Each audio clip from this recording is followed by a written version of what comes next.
इस वीडियो में व्यक्त विचार और राय वक्ता के हैं और आवश्यक नहीं कि वे एस्ट्रोलाइफ सूत्रास चैनल द्वारा रखे गए विचारों का प्रतिनिधित्व करते हों। नमस्कार, मैं हूँ सुमिता रॉय फ्रॉम एस्ट्रोलाइफ सूत्र स्टूडेंट ग्रुप और मेरे साथ और भी दो स्टूडेंट है, दीपांश जैन और श्रेया भारद्वाज। हम लोग आज एक एस्ट्रोलाइफ सूत्रास का जो ज्योतिष गेस्ट लेक्चर सीरीज शुरू हुआ है, उसमें आज हम कुछ चर्चा करेंगे। हमारे साथ एक जाने माने एक एस्ट्रोलॉजर आज भाग लेंगे और निधि सर भी रहेंगे। Thank you so much Sunita ji. तो आइए अब ज्यादा विलंब ना करते हुए हमारे फेमस एस्ट्रोलॉजर जो आप सभी ने सुनीता जी ने इंट्रोडक्शन दे ही दिया है उनका, उन्हें ट्रांजिट क्वीन भी बोला जाता है। चलिए ज्यादा विलंब ना करते हुए over to Nitin sir. Thank you so much Shreya, Divyanshi, Sumita ji for coming. और आप लोगों से, दर्शकों से मैं यही कहना चाहूँगा, ये तीनों स्टूडेंट जो अभी आप देख रहे हैं बहुत ही अच्छी समझ रखते हैं और आप इनको भी जानने का मौका मिलेगा आपको। And very special thanks to Vanita ji. मैं क्या कहूँ इनके बारे में, मेरे पास आप भी समझते हैं कि इतनी बड़ी पर्सनैलिटी हो तो कैसे शब्दों में बयान करें। मुझे लगता है जिसे हम कहते हैं क्वीन ऑफ ट्रांजिट, शायद किसी ने टाइटल भी दिया है आपको, if I am not wrong. मैंने कहीं सुना है, मैं अपने आप नहीं सोच सकता मुझे ऐसा लग रहा है। तो वनीता जी नमस्कार। पहले आप अपने बारे में अगर थोड़ा बताएं। मैं सही बोल रहा हूँ ना, ऐसा कहीं मैंने वेल वो थोड़ा सा एग्जैजरेटेड टर्म है। मुझे लगता है कि कुछ ज्यादा ही लोग अपने प्यार जो दिखाते हैं ना, वो कुछ भी टाइटल्स देने के एंटाइटल्ड हैं, तो इसीलिए I accept it whole heartedly. Thanks for that. And I am first of all thankful to you and beautiful journey of yours. और इसमें मैं एक पार्टिसिपेट कर पा रही हूँ और उसका भागीदार बन पा रही हूँ। सॉरी फॉर माय हिंदी, बहुत कम हिंदी अच्छा प्रोफिशिएंसी है, क्योंकि most of the times I have been away from India, अपनों से थोड़ा सा दूर रही, तो इसीलिए थोड़ा सा हिंदी के लिए क्षमा चाहूंगी। जो बोल पाऊं प्लीज उसको एक अपना सदस्य मान करके प्लीज क्षमा कर दीजिएगा। और यस डेफिनेटली मैं बहुत ज्यादा खुश हूँ आपकी सक्सेस को देखकर और आपकी इस जर्नी को देखकर, बिकॉज मैंने आपको बहुत पहले से ऑब्जर्व किया है। आपने शायद ऑब्जर्व किया हो कि नहीं, I have seen you and I was so actually looking up to him कि ये राइज एंड शाइन करने वाला पर्सन है। So I am really happy that मेरी प्रिडिक्शन उस समय, जब मेरे ख्याल से मुझे इतना इनके बारे में पता ही नहीं था, तो ठीक हो गई। And thank you so much for making me a part of this journey of yours and celebrating your success with me and my family, my audience. Or yes, I am into the astrological world, into this journey since past 28 years. मैं first batch में थी of Dr. Ken Rao, and फिर उसके बाद बीच में gap दे दिया because I left India। फिर उसके बाद बस बाहर ही रहे, तो इतना परस्यू नहीं कर पाए। But yes, I have been doing of and on readings 15 years। मैंने फ्री ऑफ कॉस्ट रीडिंग किया, समवेयर अराउंड 7,000 के करीब हॉरोस्कोप्स देखे, तो थोड़ा सा पक गए लोग भी पक गए, मैं भी पक गई। Then I finally thought of taking this up as a formal journey. And फिर मैंने एक यूट्यूब चैनल लॉन्च किया in 2017 on my birthday, and with the help of my husband, he pushed me karo so I did it. So that is how I started my journey in this social media. And people like the audience of mine, like you, milte gaye, karma chalta gaya. So we have been really lucky, I would say, कि इतनी audience प्यार करती है और इतना appreciate करती है, क्योंकि हम लोग को तो naturally we need people who appreciate us, तो एक्नॉलेज करते हैं लोग। So that is what, so it is God has been kind really. नहीं, आपकी मेहनत भी है और भगवान का आशीर्वाद भी। मैं ये सोच रहा था जब आपने 28 साल बोला, 28 if I am not wrong, 28 या 25 जो भी, दिव्यांश की एज से भी कम के रहे होंगे आप जब आपने स्टार्ट किया होगा। तो देखो, नो डाउट तभी ये फ़ायदा रहता है। और बाकी thank you so much for coming. जैसे आपने बताया, आप आए तो बहुत अच्छा लग रहा है। आप बताइए आज कैसे ज्ञान वर्षा करने वाले हैं, क्या समझाने वाले हैं हमें?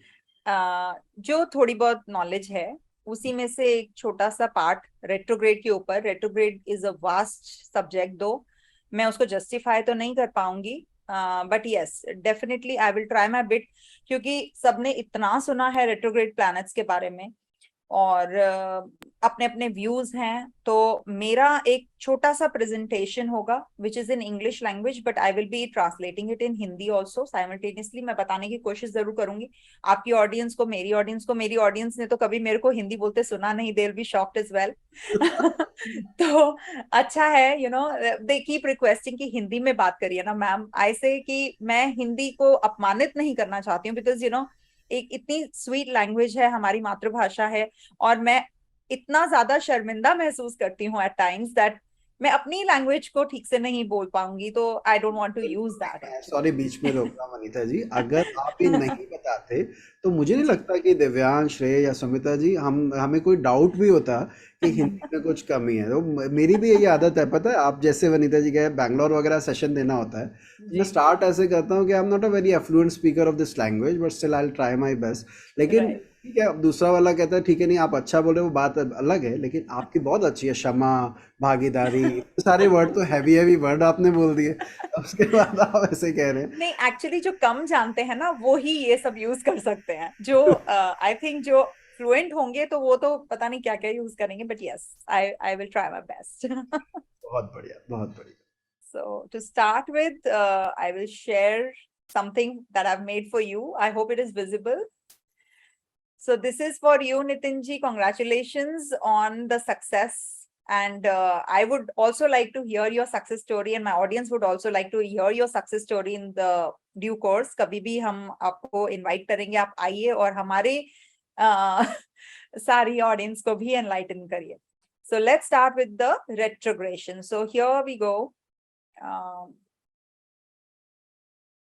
और अगर बीच में कुछ थोड़ा डिले लैग करे तो आप थोड़ा सा देख लीजिएगा। Okay, so here we go. So this is about retrogression, and retrogression का मतलब होता है वक्री प्लैनेट्स, एंड हम आज इसके ऊपर चर्चा करेंगे, which is again a very important one. We must know first, you know, मैं इसी दौरान बताऊंगी व्हाट इज रेट्रोग्रेड एंड ये प्रोसेस क्या है, और फिर किस तरीके से हम रेट्रोग्रेड प्लैनेट्स को देख सकते हैं अपने हॉरोस्कोप में, and how we can interpret towards the end in transit, जो अभी करंट सिचुएशन है, ठीक है, in the sky. So retrogression एक ऐसा टॉपिक है जिसमें बहुत सारी चीजें हैं। सो टू स्टार्ट विद, थोड़ा राइटअप ज्यादा है तो एक चीज ऐसी होती है कि रेट्रोग्रेड जो है वो डायरेक्ट से हटकर, और ये एक एक्चुअल फिनोमिना नहीं है, it is just a apparent thing. और डॉक्टर राव की स्टूडेंट रही हूं तो उनका नाम जरूर लूंगी, thanks to him that he taught me कि जब भी रेट्रोग्रेड देखना हो तो राहु के बारे में सोच लो एक बार। उन्होंने सबसे पहले ये स्टेटमेंट दिया था, and I think 28 years back I was just 22 when I learn this. तो वो रह जाता है, जब आप यंग एज में ये सब चीजें सोचते हैं और रखते हैं तो वो रह जाती हैं, और वो मैंने अभी इसमें यूज कर ली वो statement. So as per him they are very erratic and unpredictable. तो जब भी आप रेट्रोग्रेड प्लैनेट के बारे में सोचें तो वो एक धुआं है, एक तरह से एक राहु एनर्जी लिए हुए होता है, और जहां पर बैठता है उसके जो ओनर है, वो जो जिस घर का ओनर रहता है, लॉर्डशिप लिए होता है, उसी के रिजल्ट्स देता है। गुड गुड बैड अगली, वो डिपेंड करता है कि वो किस भाव को, कहां पर वो है, वो भाव उसका, बट अपने भाव का डेफिनेटली वो रिजल्ट देगा ही देगा। वो तो सब प्लैनेट्स देते हैं बट इसमें थोड़ा ज्यादा देगा। तो हमको ये देखना है कि ये दिमाग में लेना है कि ये जियोसेंट्रिक अप्रोच है, हमारी अर्थ से हम देख रहे हैं, तो हमें ये चीज, एक फिनोमिना जो दिख रहा है वो हो नहीं रहा है, एक्चुअली वो हो नहीं रहा है स्काई में, और वो हमें डेफिनेटली इम्पैक्ट बहुत ज्यादा करता है। क्यों करता है, उसके रीजंस हैं। मेनली ये एक हमारा पर्सपेक्टिव है, हमको ये एक रियली हो नहीं रहा है, तो इसीलिए we have to take it as a phenomena which is going to impact us. But astronomically ये नहीं होता, एस्ट्रोलॉजिकली हमारे ऊपर इम्पैक्ट करता ही करता है। उसी तरीके से जैसे सूर्य उदय होता है ईस्ट से, और अस्त होता है वेस्ट में, पूर्व और पश्चिम, correct? So that is what we have to see and relate it with. और चेष्टा बल जो है वो हमारा इसमें जरूर मायने रखता है, इसीलिए हम कहते हैं कि 60 पॉइंट्स मिलता है। जो भी अगर ग्रह वक्री होता है तो वो हमारे को सबसे ज्यादा इम्पैक्ट करता है। So that is the reason they become very strong. और स्ट्रॉन्ग एक और रीजन से भी होते हैं क्योंकि सबसे ज्यादा अर्थ के पास आ जाते हैं प्लैनेट्स। तो ये बेसिक कॉन्सेप्ट्स हैं जो सबको पता है। I will definitely tell you कि क्या इसके एक्सेप्शंस हैं जो बहुत कम लोगों को पता है। So I will be covering that also in the due course. और ये जो है हमें पता है कि सूर्य से कितनी दूरी पर होने से प्लैनेट वक्री होते हैं। तो that is something which is very important to check to start with, कि हाँ अगर आप अपना हॉरोस्कोप देखें तो सबसे पहले देखें कि कोई भी ग्रह, even if it is not written or in front of it, तो जरूरी नहीं है कि वो रेट्रोग्रेड नहीं है। अगर आप देखें कि शनि जो है वो अगर 9 हाउसेस या 8 हाउसेस या 7 हाउसेस अवे फ्रॉम सूर्य है तो नेचुरली वो रेट्रोग्रेशन में है। आपको उस समय अपनी एफिमेरीज निकाल लेनी चाहिए और देख लेना चाहिए कि क्या वो स्टेशनरी सैटर्न तो नहीं है। और अगर वो स्टेशनरी है तो रिमेंबर उसके बहुत ही ज्यादा रिजल्ट्स आपको मिलने वाले हैं। गुड बैड वो डिपेंड करेगा कि वो सैटर्न आपका कितना स्ट्रॉन्ग है आपके हॉरोस्कोप में। ठीक है, स्ट्रॉन्ग की परिभाषा कहना बहुत मुश्किल है because there are so many things which we have to consider to make that planet strengthen. अच्छी जगह में बैठा है, अच्छे प्लैनेट के साथ बैठा है, कोई एफ्लिक्शन नहीं है, तो वो स्ट्रॉन्ग बन ही जाएगा।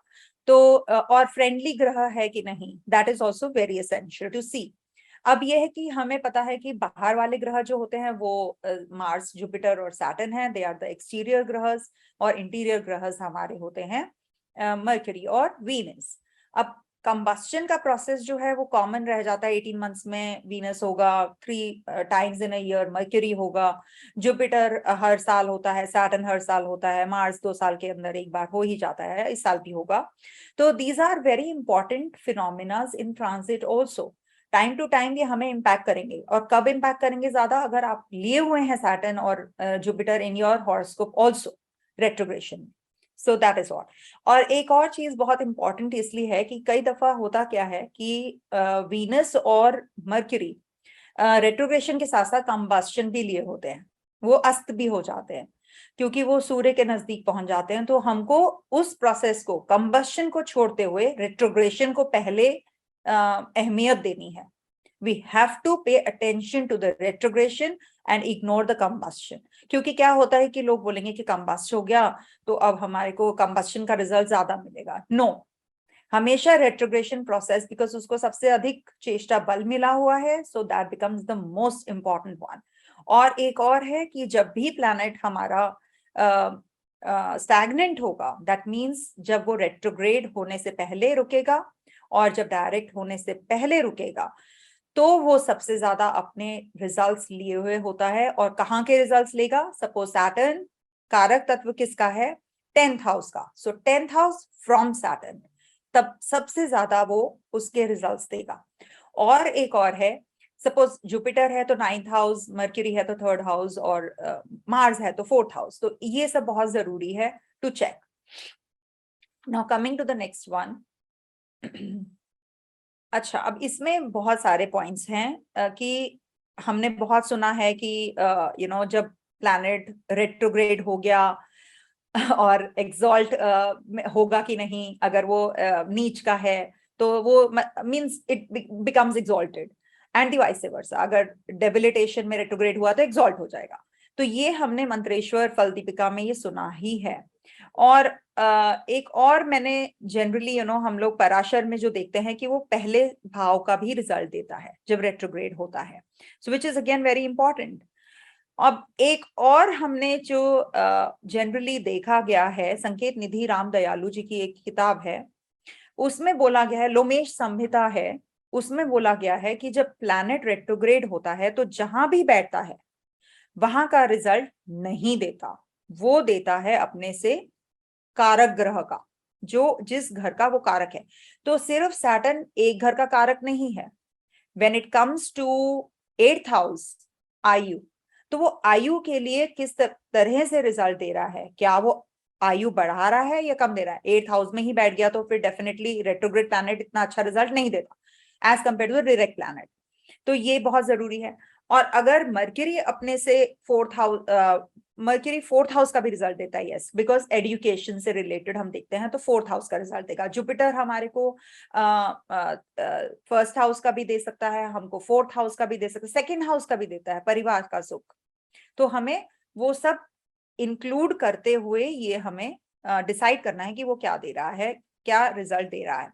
और हमारे हमारे जो पहले भाव का फल मिलेगा वो हमें किस तरीके से वो पीछे वाले प्रभाव, जैसे अभी सैटर्न जो है रेट्रोग्रेड होके डिमोट हो गया।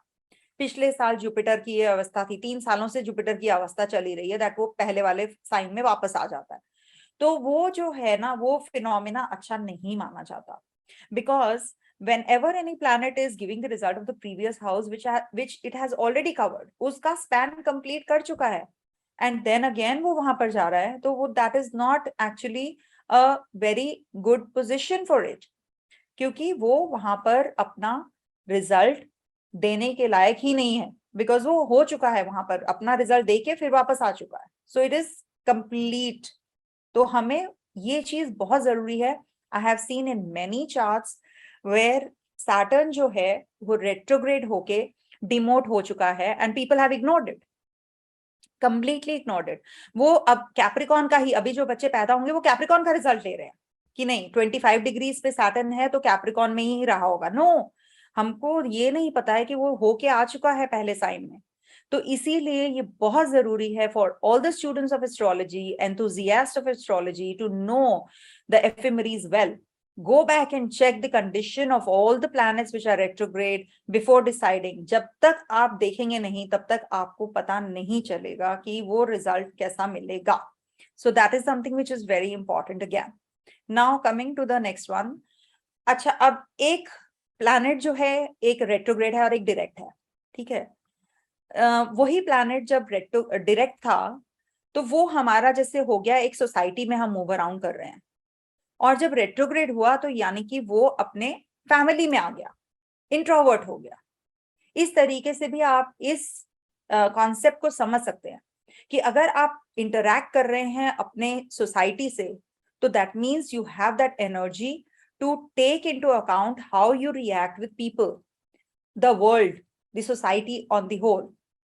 And that is why when planet is direct it interacts with the other planets well. वो अच्छे से इंटरैक्ट कर रहा है, लेकिन जब वो रेट्रोग्रेड हो जाता है तो अपने आप को क्लोज कर लेता है, अपने शेल में चला जाता है.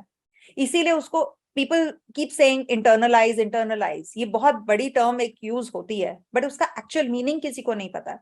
इट मीन्स कि आप अपने शेल में चले जाते हैं, आप सिर्फ अपने बारे में सोचने लगते हैं या अपने कोर सर्कल के बारे में या अपनी सिग्निफिकेशंस के बारे में सोचने लगते हैं. बिकॉज कोई भी प्लैनेट अगर पिता के पास है, आई मीन कोई भी बच्चा अपने पिता के पास है तो क्या होगा, सूर्य क्या है, पिता है, तो वो क्या करते हैं, वो प्रोटेक्शन में आ जाते हैं एंड वो सारा कुछ अपने पिता के हिसाब से चलने लगते हैं. लेकिन द मोमेंट वो रेट्रोग्रेड हो जाता है तो उसका क्या है कि जैसे बच्चा पढ़ने के लिए बाहर विदेश चला गया तो क्या हुआ, वो अपने पिता से दूर हो गया, वो प्रोटेक्शन से अलग हो गया. तो वो क्या होगा, उसका रिजल्ट जो होगा वो जितना भी काम करेगा वो अपने हिसाब से करना शुरू करेगा, एक अपनी पर्सनालिटी डेवलप कर लेगा. तो जो सैटर्न वक्री हुआ suppose, that means Saturn is going to give the results of its own. That is what is internalization. क्योंकि उसको दूसरे प्लैनेट से कोई लेना देना नहीं रह जाता और वो अपने ही तरीके से काम करना शुरू कर देता है. It's like when the cat is away the mice play. ये भी एक है, क्योंकि पिता के उसमें तो बहुत स्ट्रिक्ट हो गए ना पिताजी, तो वो तो अपना जोर चला करके नहीं ये करो वो करो. इसीलिए जब रेट्रोग्रेड होता है प्लैनेट तो वो सन के क्लोज फिर से आना शुरू करता है. That is why. So that is the reason it starts giving the maximum results when it is stagnant. क्योंकि वो उस समय जो है वो उस पोटेंसी को जनरेट करता है जो उसको नहीं मिली जब तक वो सूर्य की छाया में था. इसीलिए जब भी प्लैनेट डायरेक्ट होता है और जब वो स्टैग्नेंट हो जाता है आफ्टर कंप्लीटिंग इट्स स्पैन, तो वो उस तरीके के रिजल्ट देता है जो उसने पहले दिए थे जब वो सन के विसिनिटी में था। इसीलिए उसको रिलेट करें when it was actually not retrograde, so you will get the similar kind of results, the similar kind of challenges. We all know Mercury is our communication, और जब retrograde होगा तो ये सब problems तो देगा ही देगा. So one by one, too bright a screen, I know, so it's the Mercury screen. So that is why the green. And Mercury क्या है कि हमारा touch, smell और taste भी है. So whenever Mercury is retrograde, we should take care of our eating habits also. So जब retrograde होता है तो वो actually I have seen people develop eating habits, different eating habits, और ज़्यादा खाने लगते हैं. So you have to be careful about that also during Mercury retrogradation. Very few people know about it though, but ठीक है. अब Venus जो है वो हमको पता है कि 18 months में एक बार रेट्रोग्रेड होता है, and Venus is our relationship, money, जो भी कुछ प्रॉब्लम हमारे साथ आता है वीनस रेट्रोग्रेड होने पे ही आता है. आई हैव सीन ज्यादातर, इट्स नॉट कंपल्सरी कि आए, बिकॉज किसी को आई have scene they become very artistic during Venus retrograde. जैसे Mercury retrograde होता है तो we connect with our old friends, our childhood days, because Mercury is the Karaka for the 4th house also. तो हम पीछे चले जाते हैं और ज्यादा उन लोगों से मिलने शुरू कर देते हैं जो हमें बहुत टाइम से नहीं मिले. सिमिलरली वीनस का भी यही है, ex will come back to your life, कुछ ना कुछ ऐसा हो जाएगा जिससे मनी मैटर्स विल गेट, या तो इनफ्लो ऑफ मनी आ जाएगा या फिर स्टक हो जाएंगे फाइनेंशियल्स. और हमारा एक वीनस जो है वो हमारे को अंडरस्टैंडिंग देता है अबाउट आवर रिलेशनशिप, कि हम कितने पानी में हैं एक्चुअली, हमें किससे कितना मिल सकता है और हम किसी को कितना दे सकते हैं, वो हमें वीनस ही बताएगा. So that is also very important to check. और Mars as you can see red है, हॉट है, फायरी है, और जब रेट्रोग्रेड हो जाएगा तो क्या करेगा, it will not give those kinds of results as it is giving. So जितनी भी वेलर है, जितनी भी एनर्जी है, जितना भी आपके अंदर एंथुजियाज्म है, वो बहुत कंट्रोल्ड हो जाता है. So if you have to experience good results of Mars, आप में बहुत एग्रेशन है, तो रेट्रोग्रेड को एक बहुत अच्छी चीज मानी गई है आप लोगों के लिए, because this will give you lot of contemplation on whatever you have the energy which is negatively used or underutilized. So this is a very good period for making the best use of अपनी energy को अच्छे से आप use कर सकते हैं जब Mars retrograde होते हैं. अब जुपिटर क्या है, जुपिटर हमारा जस्टिस है, जुपिटर हमारा बैलेंस है, हेल्थ है, हम किस तरीके से अपनी अपॉर्चुनिटीज को यूज कर सकते हैं with the help of the divine, तो हमको ये मिलता है जुपिटर की बदौलत. सॉरी, तो जुपिटर जो है जब रेट्रोग्रेड हो जाते हैं तो हमारी इंटेग्रिटी पे क्वेश्चन मार्क लग जाता है. इसीलिए कभी भी जुपिटर रेट्रोग्रेशन में आपको किसी से भी अनड्यू एडवांटेज नहीं लेना चाहिए. किसी भी तरीके से जुपिटर आपको रेट्रोग्रेड कर में मींस वीनस बन जाता है. That also I will tell you. तो कभी भी आपको अनफेयर मींस से पैसा नहीं कमाना चाहिए. तो आपका वो पैसा जरूर चला जाएगा या आप बिहाइंड बार्स चले जाएंगे. अगर सन थोड़ा सा भी अंडर एफ्लिक्शन हुआ तो डेफेमेशन तो निश्चित है. So we have to be very careful when Jupiter is retrograde. ये बहुत प्रिकेरियस टाइम होता है एक्चुअली. पीपल का रिलीजन पे क्वेश्चन मार्क भी आ जाता है. I have seen Saturn, of course Saturn का क्या है, सैटर्न हमारा लेजीनेस का भी प्लैनेट है. तो आपको इस समय में जो स्लैकनेस होता है वो आपका थोड़ा सा बेटर हो जाता है. यू बिकम लिटिल जो फास्ट मूवमेंट होना चाहिए at the place of work, और आपका जो भी प्रॉब्लम्स चल रहा है, जो बाउंड्रीज में आप स्टक हैं, वो सब आपका खुल जाएगा. So you will be feeling little better when Saturn goes retrograde. और सैटर्न जो है वो कहते हैं कि अगर 10th हाउस फ्रॉम एरीज में अगर आपका सैटर्न रेट्रोग्रेड होता है तो I have generally seen people quitting their jobs during this time, and वो फिर नेचुरली वो दोबारा से फिर रिग्रेट वाली बात आ जाती है जब भी अगर आप, specially for the Aries people, क्योंकि वैसे ही वो बहुत ज्यादा एग्रेसिव काइंड ऑफ पीपल हैं, और the moment they get this opportunity कि हाँ बस अब बहुत हो गया, then they quit the job and then they regret later. अब एक और चीज बहुत जरूरी जो मेरे को बताना है यहाँ पर, because these are the elements के ऊपर बहुत कम बात की गई है। तो जब हम एलिमेंट्स देखते हैं, कौन से एलिमेंट में रेट्रोग्रेशन हो रहा है, वो बहुत इंपॉर्टेंट रोल प्ले करता है। अगर वो वाटर एलिमेंट में कोई भी प्लैनेट रेट्रोग्रेड हो रहा है, तो हमारे को इमोशनल चैलेंजेस बहुत फेस करने पड़ेंगे। Emotionally we will think about our work, opportunities, हमारे रिलेशनशिप हो गए, हमारे जितने भी हमारे एरियाज ऑफ लाइफ हैं, इंपॉर्टेंट एरियाज ऑफ लाइफ हैं, चिल्ड्रन हो गया, रिलेशनशिप हो गया, जो भी आप कह लें, उसमें हमारा प्रैक्टिकल एनर्जी टोटली जीरो हो जाता है, and we become very very emotional about things. And air में क्या होता है, एयर में हमारा जो प्रायोरिटी है, जो फोकस है, वो एक्चुअली थिंकिंग एंड अपॉर्चुनिटीज को कैसे हम यूज करें उस तरफ में ज्यादा होता है। But when it is retrograding in there, so हमको थोड़ा सा डिफिकल्ट हो जाता है about how we can use the air energy in us. हमारे रिलेशनशिप में हमको एक्चुअली क्वेश्चन मार्क्स आने शुरू हो जाते हैं, हमारे हर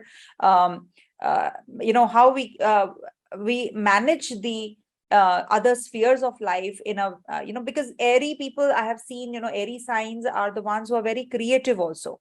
So creativity is it takes a toll, and there's a fluctuation as it is airy signs. I've seen they are very defocused most of the times, or maybe they are very talkative. So अगर वहां पर कोई planet retrograde होता है, तो वो थोड़ा सा उस चीज को कम कर देता है। तो this is what then the earth sign, earth is what? Earth is about financials, lot of money. So you should not quit from your job, or you should not spend lot of money when a planet is getting retrograde in the earth sign. ठीक है, हमारा जो level of understanding है वो बहुत ज्यादा critical हो जाता है। वी बिकम सेल्फ क्रिटिकल, हम अपने आप पे ही बहुत ज्यादा डाउट करने लग जाते हैं जब अर्थ साइन में कोई प्लैनेट रेट्रोग्रेड होता है। जैसे कि अभी मार्स होगा, फिर हमारा सैटर्न ऑलरेडी रेट्रोग्रेड है, वहां मर्क्यूरी रेट्रोग्रेड होने जा रहे हैं in the earth sign. So we have to be very very careful. I will be showing you the charts also, but एक दो चीज मेरे को और बताना है कि प्लैनेट्स जो हैं, जब नो प्लैनेट इज डिटरमिन्ड, जो लोगों को साथ में लेकर चलने वाली बात होती है, वो कोई भी प्लैनेट नहीं होता है। सब प्लैनेट सेल्फिश हो जाते हैं जो भी रेट्रोग्रेड होते हैं। तो आपको ये अंडरस्टैंडिंग बहुत सिंपल वे में मैं बता रही हूँ, सो दैट आपके दिमाग में बैठ जाए कि कोई भी अगर रेट्रोग्रेड प्लैनेट देखो, तो उस स्फीयर से लेकर के उस जगह में जहां वो बैठा है, और उसके कारक वाला जो जगह है, वो वहां से लेकर के बहुत सेल्फिश हो जाएगा। अगर 2 प्लैनेट रेट्रोग्रेड है तो जनरल रिजल्ट देगा, और अगर 3 प्लैनेट रेट्रोग्रेड है तो भी जनरल रिजल्ट मिलेगा। 4 प्लैनेट अगर रेट्रोग्रेड हो गए किसी के चार्ट में, तो वो एक अपनी अलग जगह बनाता है लाइफ में, एक एक्सप्रेशन उसका जो है वो बहुत क्रिएटिव हो जाता है, बहुत ज्यादा रिसर्च ओरिएंटेड हो जाता है। I have seen many horoscopes where writers का चार्ट है। अभी 5 प्लैनेट्स का बताऊंगी तो आप शॉक्ड हो जाएंगे, क्योंकि 29 अप्रैल मिड में 1984 में 7 प्लैनेट्स रेट्रोग्रेड हुए थे, 7 प्लैनेट्स साइमल्टेनियसली। तो सोचिए उन बच्चों का क्या, जो बच्चे थे वो एक्चुअली वो लोगों की नजर से दूर काम करते हैं और सक्सेसफुल भी बहुत ज्यादा होते हैं। रेट्रोग्रेशन जो है वो इसीलिए कहा जाता है कि इंटरनलाइजेशन जो बहुत यूज करते हैं सब, तो वो इसी का मतलब यही है कि वो सेल्फिश हो जाता है, बेसिकली सेल्फिश और फोकस हो जाता है उस पर्टिकुलर एस्पेक्ट को लेकर ऑफ लाइफ। तो इसीलिए रेट्रोग्रेशन में वो कहते हैं कि सबसे ज्यादा एक्सर्ट करता है। 7 प्लैनेट्स मींस हमारी अर्थ से सारे ग्रह सब सामने आ गए, तो नेचुरली वो तो सबसे ज्यादा रिजल्ट देंगे ही देंगे हमारे को, है ना। तो ये कुछ एक पॉइंट्स थे। और अगर आपको जानना है कि प्लैनेट्स जो हैं फर्स्ट हाउस का, अगर मतलब थोड़ा सा वो, उसको मैं थोड़ा सा टच अपॉन कर ले रही हूँ कि अगर फर्स्ट लॉर्ड रेट्रोग्रेड हो जाता है तो I have seen generally quickly I will take it up कि नेम एंड फेम नहीं मिलता, या ज्यादा मेहनती होता है, या मेहनत डबल करनी पड़ती है, और जन्म स्थान से दूर रहता है। ठीक है। अगर सेकेंड लॉर्ड रेट्रोग्रेड हो गया तो मनी अर्निंग की कैपेसिटी जो है वो थोड़ी स्लो होती है या देर से होती है। ठीक है। पैसा थोड़ा फंसता ज्यादा है इन लोगों का। जो बैड डेट्स वगैरह हम कहते हैं उनके बहुत ज्यादा सुनने में आते हैं जिनका सेकेंड लॉर्ड रेट्रोग्रेड हो जाता है। एंड सेकेंड हाउस से रिलेटेड फील्ड्स जो हो गई, टीचर, वॉइस से रिलेटेड जितने भी हैं, उनको थोड़ा सा कम उन्नति मिलता है। देन थर्ड लॉर्ड जब रेट्रोग्रेड होता है तो नेचुरली वो करेज का हाउस है, वो हमारे एम्बिशन और डिजायर का हाउस भी है। सो उसमें भी थोड़ा सा डिजायर में डिपेंडिंग ऑन, अगर जुपिटर है तो इट्स बेटर, अगर मार्स है तो इट्स नॉट गुड, सैटर्न है तो भी थोड़ा सा प्रॉब्लम देता है। बट भाई बहन की संख्या जो है वो भी कम कर देता है अगर रेट्रोग्रेड प्लैनेट है थर्ड हाउस में, थर्ड लॉर्ड। अगर फोर्थ लॉर्ड रेट्रोग्रेड हो गया तो प्रॉपर्टी के चांसेस थोड़ा सा कम कर देता है, acquiring of property, buying of property, और हायर एजुकेशन में भी कमी कर देता है। या फिर ये कह सकते हैं कि वो इंसान, अगर मर्क्यूरी ही रेट्रोग्रेड हो गया, अगर लॉर्ड ऑफ द फोर्थ है, सपोज जेमिनी है उधर या वर्गो है, और वो रेट्रोग्रेड हो गया, तो नेचुरली वो आपको थोड़ा सा इंटेलिजेंस में या एक्वायरिंग नॉलेज में हिंडर करेगा, कहीं ना कहीं ब्रेक होगा, डिविएशन हो जाएगा। People can tell in the comment section also if it all this is matching up. और मदर की हेल्थ में बहुत गिरावट रहती है धीरे धीरे करके, और कहते हैं कि मदर की वंस मदर पासेस अवे तो उसके बाद सक्सेस आती है, जनरली देखा गया है। These are all self experienced what I am mentioning. Maybe you will get it online somewhere, I don't know, but these are all I've got it from my experiences. Kemdrum दोष देखते वक्त किन बातों को दिमाग में जरूर रखना चाहिए, किन का ख्याल रखना चाहिए, यदि इस बारे में जानकारी चाहते हैं तो ऊपर दिए गए इस वीडियो पे क्लिक कर सकते हैं। हमारी लेटेस्ट वीडियो के लिए आप नीचे क्लिक कर सकते हैं।